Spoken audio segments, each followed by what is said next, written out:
Hey there. So today I felt like doing a book review. Yeah, I don't really do that too often. But I just finished reading this book, and I remember when I first got this book, I was really trying to find information on it, and it's so vague. It's really hard to find information on it, and it's a book by Yukio Mishima called Forbidden Colors. Um, this guy, he's kind of a famous author, but you really don't find much about him out there. It's really hard to find information, like very detailed information, especially because this book in particular is one of his not so famous ones. Um, but there's probably someone else who's trying to find information just like I did before. So I figured I'll do a book review. So anyway, like I said, the book is called Forbidden Colors, a novel of sexual anguish, and as you can probably tell, it's about homosexuality. Funny little side story. I actually ordered a hardcover version of this book, but they sent me this, and I emailed them. It's like, oh, we don't have a hardcover book. Just take the book, have it for free, which was cool.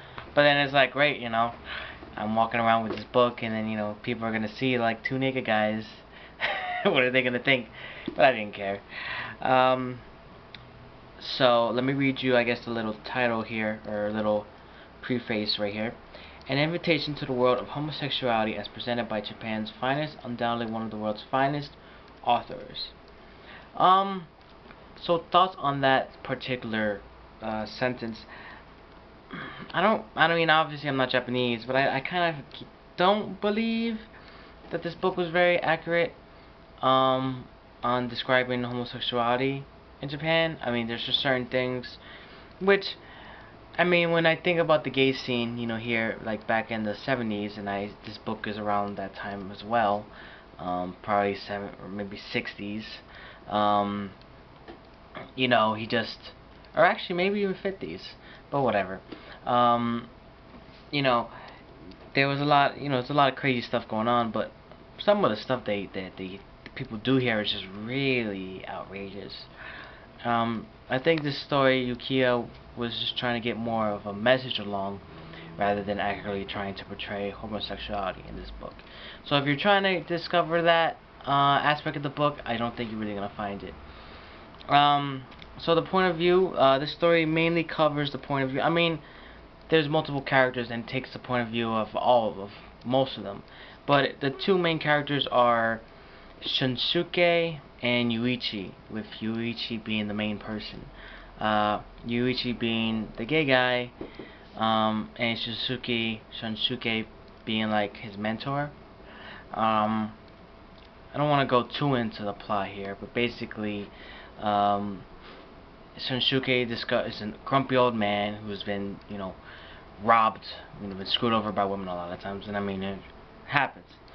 And then he discovers Yuichi, who's gay, and but he doesn't really understand his homosexuality or what to do with it. And he thinks he's just gonna have to live his life like with a girl and just suck it up because that's the way society is. But Shinsuke is like, no, let me take you under the wing, let me explore, introduce you to people, blah blah blah. And he gets, thanks to Shinsuke, he gets introduced into the homosexual scene in Tokyo, and a bunch of crazy stuff ends up happening.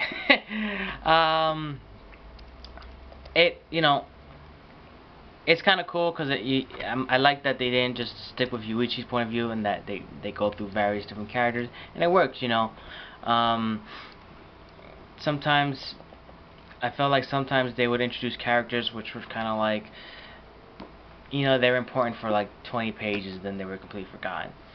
But I mean, I understand why Yukio did that, because this book is not a happy book.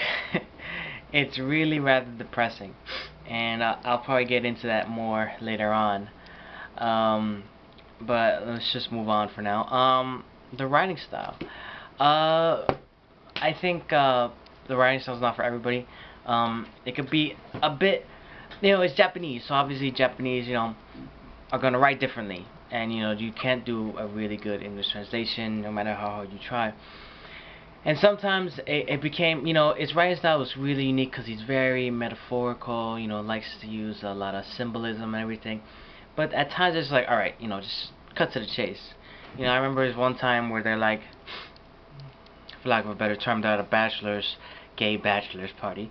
And he's describing a room, and it's just like, okay, like I don't really care, like you're going into such detail about this room, just get into the, they're making out scene.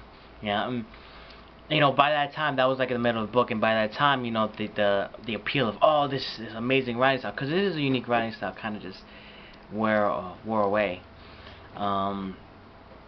But you get used to it, but it does get tiring very, very quickly. So, and the ending of the book, it's kind of vague, and you're kind of left wondering, like, okay, like, what's Yuichi gonna do?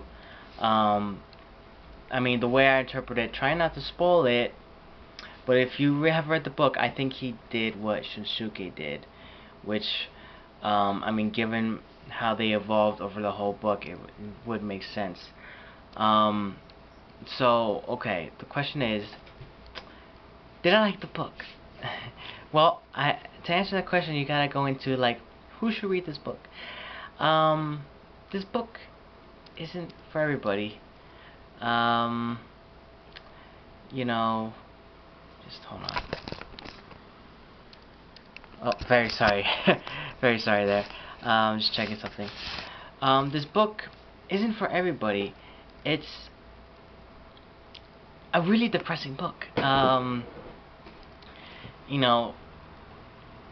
Yuichi's portrayed as this beautiful, beautiful guy, and everybody falls for him. And it's kind of like a criticism of the world and how beautiful people get everything. And it's true. Beautiful people can get away with a lot of things. And it's depressing throughout the book to see how these beautiful people can get away with ruining other people's lives, and people just wallow in and take it. So this book is definitely for, the average reader cannot enjoy this book. To be honest, I think you have to be a very pessimistic, cynical person. I'd say even if you're suffering from depression, you might enjoy this book. You have to have a very dark and depressing point of view on life, which I kind of fit that bill.